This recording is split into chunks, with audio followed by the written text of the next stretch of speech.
Assalamu alaikum and welcome back to my channel. Today the topic we are going to discuss is themes and symbols of the novel And Then There Were None by Agatha Christie. Now I have made another video as well that deals with the plot, the structure and everything what goes on in the novel, that is also known as the summary. So you viewer can check that out. Now let's begin. First theme that we are having of the novel, and then there were none, written by Agatha Christie, is the theme of a murder. Now, what happens that the whole plot deals with the concept of murder from start till the end.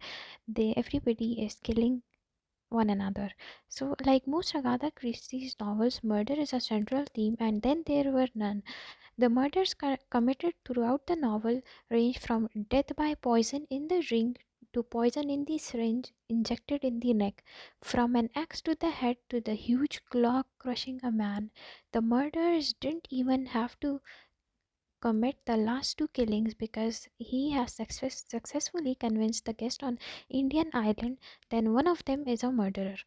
The reader now who has convinced actually Justice Wargrave was the person who did all the killings, but he made innocence. He became innocent. Why? Because he faked his death, right? So yeah, the readers also does not know who the real murderer is because the murderers have not only fooled the other guest but has the reader fooled as well.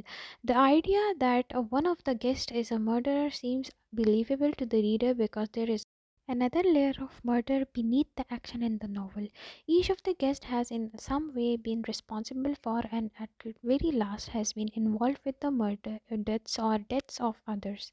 Each guest tried to communicate the person they are innocent of murder, but only the Rogers couple seems genuine about their innocence. After the first couple of murders, the guests reflect in their own minds of their actions and the accusations against them. They admit to themselves their actions really did amount to responsibility for another person's death. Now if you have went through my first video which I have made of this novel and then there were none by Agatha Christie, so now you would understand how the first theme of how a murder has been taken place throughout the novel. One is blaming the other guest and the other guest is blaming the other one. This riddle or this puzzle gets resolved by the end of the novel while Justice Wargrave and Vera Clathon um, meets at the end while Vera hangs herself and Justice Wargrave shows his existence and his fake death. Now, the second theme that deals with the concept of guilt has been incorporated in the novel. The murders in And Then There Were None uses guilt as a tool to further his mission to commit mass murders person by person. The first thing that happens to the guest after they eat dinner is an accusation that each of them are responsible for the death of somebody, sometimes more than one person. What happens next is the two-sided coin of guilt. There is a criminal guilt of which all of the guests and the Roger couples are accused, and then there is the feeling of guilt which accompanies some of the guests. Now here I want to add that all the guests, those were invited in the past, they had some killings done, and that was because of few reasons. And we can also say that fate deals with some of the things. Some things are not in our hands, so here the concept of that has been incorporated. So here guests self-reflection on the involvement in the deaths of those people who have been accused of murdering. Roger and his wife insist that they are not guilty of any crime, like they have not done any crime, but in the past they were given to take care of a lady, and they, because of their carelessness, she dies. Miss Brent feels no guilt whatsoever, but it is wrapped up in her justification of the way that she treated her pregnant maid. She told her to get out of her house, and because of the fact that she made an adultery for that reason, and in the moment of private fervor, she ended up formulating the preposterous idea that Beatrice, her former maid, is the murderer of the island. Anthony Marston does not feel guilty. Now, I would tell you the reason behind it. Anthony Marston is a filthy rich guy who, even because of his rash driving, kills two children or two people, and for that reason, he is not guilty. For all the crimes and blames the children he ran over for getting in his way, he is not capable of feeling responsible for anything bad or criminal, and since he loses his time first, the readers does not get to hear him feeling tormented by guilt. Just as Wargrave, for reasons that become obvious by the end of the novel, not only doesn't feel guilty for his actions but has a feeling of glee when he thinks about having sent a suspect of his death. Now, here, Justice Wargreave character has been characterized as if he is a sadist and a person who inflicts pain on others while feeling happiness. That is the sense of pleasure he seeks. One by one, Justice Wargrave kills each character, and then at the end, he manages to convince Vera Clathon to hang herself. Whereas Vera thinks that because she got psychologically upset and she hangs herself. After that, Justice Wargrave shows his appearance, and there Vera Clathon tries to tell her that okay, I am sorry, and whatever the reason behind every killing is, but I am sorry and leave me alone. But here, Justice Walker was not able to understand her because he is a person that consists of the character of being a sadist. So here, yeah. Philip Lombard's history is that he feels no guilt at all for leaving 21 Africans to starve to death because he believes people of color are inferior and their lives have no value. But General MacArthur, Vera Clathon, Inspector Bloor, and Dr. Armstrong all know their intentionally or unintentionally causing deaths or caused deaths to occur. Their guilt follows them throughout the story, and Vera's suicide is a direct result of the guilt she cannot live with.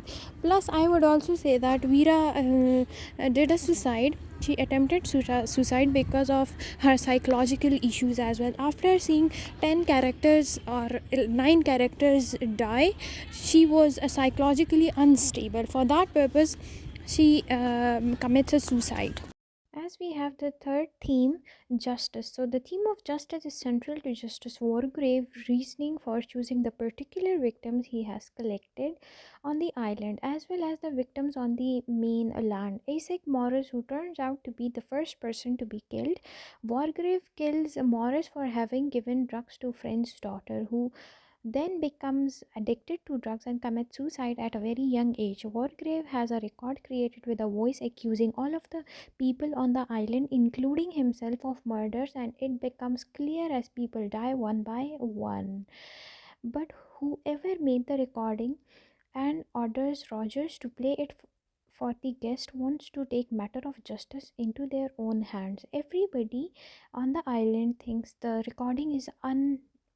Now, Owen or Owen, the character of Owen is a main character, I would say, because he is missing in throughout the novel. Now, everybody thinks that okay, we are invited by Mr. Owen. Now, the Owen has been derived from a word unknown, right? So, even Mr. Owen is not on the island, and he does not even appears throughout the novel. So, here people also they say that okay, Mr. Owen is nobody, but somebody within the guest would have played this recording, and one by one somebody is killing all of us. Some of the guests think the voice is too close to be correct about their situations, but they don't want to admit it to the other guests. However, Vera Clathon ends up admitting to Philip Lombard that she led Cyril to his death to get Hugo to marry her. Now, the story of Vera Clathon is that she wanted Hugo to marry her. Hugo was her beloved, and Cyril was the child of Hugo. And Cyril, at some point, drowned in the story. At some point, he drowned in the lake, and she could not even marry Hugo. Okay, and Dr. Armstrong admits to himself that he killed his elderly patient. Ex Inspector Bloor admits to Philip Lombard that he lied about Landor being guilty to avoid being strung by the gang Wargrave thinks justice is being done as he kills, but he also kills because he wants to. Time and again, I am telling you guys that a Wargrave is a person who has disorder of being a sadist. Sadist is a person who inflicts pain on others and seeks pleasure out of it. Now, here Wargrave uses justice as a pretext for the murderous intentions. Now, throughout the novel, as Wargrave has planned each and every murder step by step, so he thinks that I should kill these people who even just got didn't get, people who didn't get justice as well. Plus, there is even a reason of these people didn't get caught by the court, or they were not proved to be in front of the law. So this is the first reason. Second reason is that Wargrave gets pleasure out of it, and for that reason Wargrave wanted to finish himself as well. But for that reason he wants to kill who are dirty people, who did something wrong in their lives in their past, and they did not admit it, or even if they admit it, they did not get the life sentence. So this was the reason Griff wanted everybody to pay for it. Talking about the theme of force, so it deals with race, class, gender, and religion. Before I would discuss the theme 4, I wanted to tell you guys that the novel And Then There Were None was first given the title of 10 Little Niggers, and after that 10 Little Indians, and now it has been replaced with And Then There Were None. So at first there is the theme of how racist they were.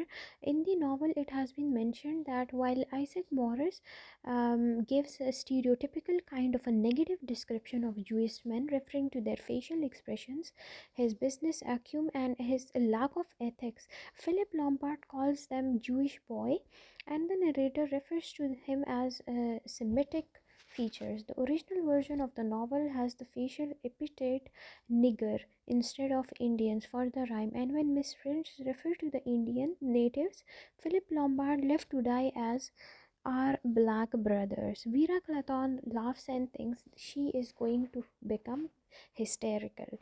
The stereotypes of people of color, black or Native American, that Christie perpetuates in the novel are negative. There is also a distinction between class when Anthony Marston believes everyone who wasn't born with the money isn't worth being called as a human being.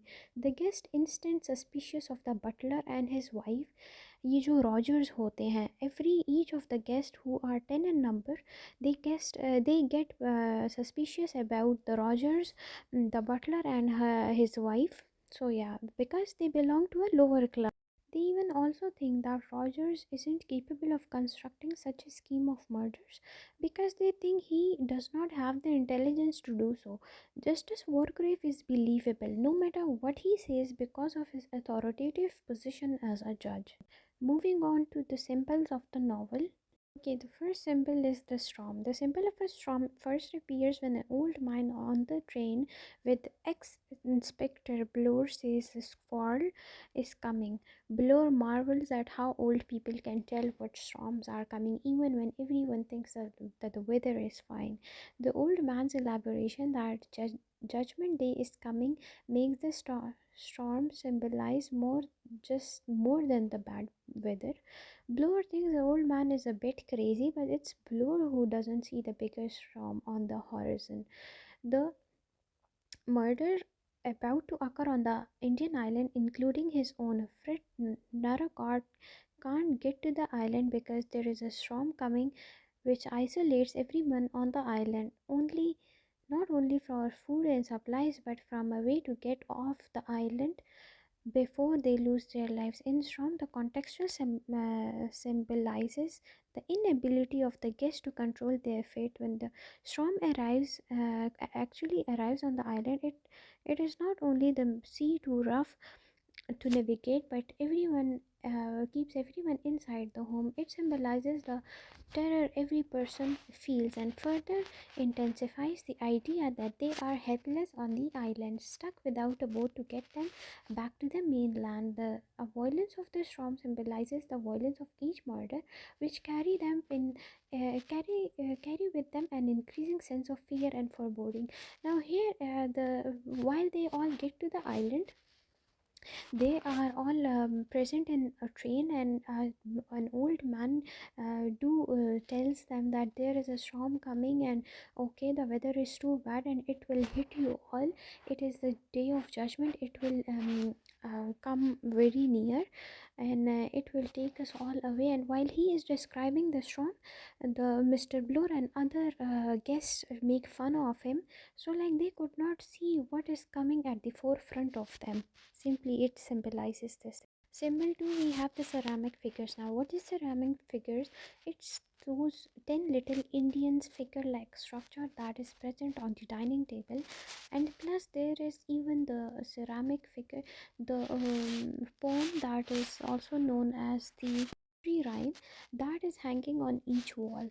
Now, ceramic figures are 10 little Indians, just like the nursery rhyme on the wall of each person's room in the house on Indian island. Now, figures seem to be there to symbolize the island name, Indian Island, and Veera Klaton notices they match the nursery rhyme. Some of the guests think this is silly, but Veera thinks it's clever. She does not think it's clever for long, though, when Rogers points out to her that the figures are disappearing while each person dies, the figure disappears. In addition, meanwhile, serves figures actually symbolize more than just the nursery rhyme and the island name. They mark the number of the people on the island, and after each murder, one figure goes missing and is destroyed. Their disappearance makes Veera notice that the murders easily match the verse in the rhyme too. Just before Vera Clathon, supposedly the last guest alive, kills herself in her traumatized state while psychologically she is upset, she drops and shatters the last figure.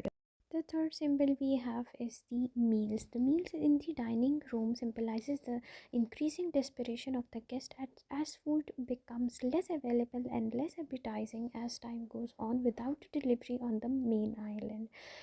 Okay, at first, the Rogers serve a very luxurious dinner and dessert on the very first night they have in the island. Everyone thinks their time on the island is a strange event, but not a disagreeable one. However, by the end of the novel, the remaining guests eat tinned tongue, which makes them feel sick, mirror their sick fear that they are next in a line to be murdered. In addition, meanwhile, the murders happen either during a meal just before it or soon after, with the poison appearing in the drink administered via syringe while the rest of the guests are in the kitchen helping with the dishes, or just when a guest Bloor is disappear for his regular lunch and goes back to the home knowing that he may be risking his life to do so. Meals also serve as the very important and only way the remaining guest can keep their sanity, trying to stick to a regular schedule and a normal life, although the deaths keep happening no matter how they try to avoid them. For simple, we have the 10 Little Indians rhyme. Now, what is similar to Little Rhyme is that ceramic figure. So, 10 Little Rhyme is a nursery rhyme hanging. This is a basically it's a poem that is hanging on the wall in each guest's room, that symbolizes the how the guest will die, the method of a death inflicted on each victim. It also shows that how many people are left to kill. Each murder is mirrored by the method by which a little Indian disappears, such as "and then there were none" symbolizes that nobody left in the line. Line tells how many guests remains. Eventually, the guest figures out the killer is usually the rhyme to orchestrate each murder. right down to the bumblebee on the window and prick of the syringe that kills Miss Brent. Guests perceive the killing of Dr. Armstrong as a red herring disappears meant to distract them. That allows Dr. Armstrong to hide and kill rest of the guests. However, Dr. Armstrong is actually the victim of a red herring, a move that distracts them from what is really happening. He swallows the red herring, the lie just as Wargrave tells him that they are faking Wargrave is death, so Wargrave can invisibly help find the killer. The last stanza of the rhyme is what happens to Vera Clathon, who hangs herself in the days, and then, as the title of the novel says, then there were none. It appears to her as she heads to her room and discovers the noose, the thing that is the rope that is hanging on the noose, and she hangs herself. Okay, she's the last little Indian. It isn't completely true that she's the last person on the island though, because her chair is put away, so there must be someone left. One guest actually still remains on the island until Wargrave kills himself. Wargrave is determined to kill 10 people, though he considers the first killing to be Isaac Morris. Wargrave is the 10th guest to die and 11th in the murder spree to go. Now, here I would that even I watched a movie of this novel, and exactly plot by plot each person gets killed, and how they get killed, you people would have a better understanding of the novel if you see the movie of it. Even in the last, Justice Wargrave appears in front of Vera Clathon, and Vera is saying sorry, that please leave me and I'll go and I won't tell anybody, just leave me alone and allow me to run away.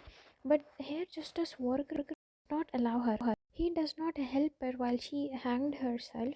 And then after Vera dies, Justice Wargrave sits near the dining table, and he arranged such a method that while he shoots himself, his gun revolves around to the another side of the dining table, while he placed even another champagne cup of wine at the opposite side of where he died.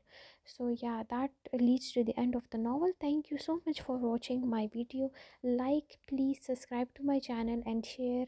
Thank you so much.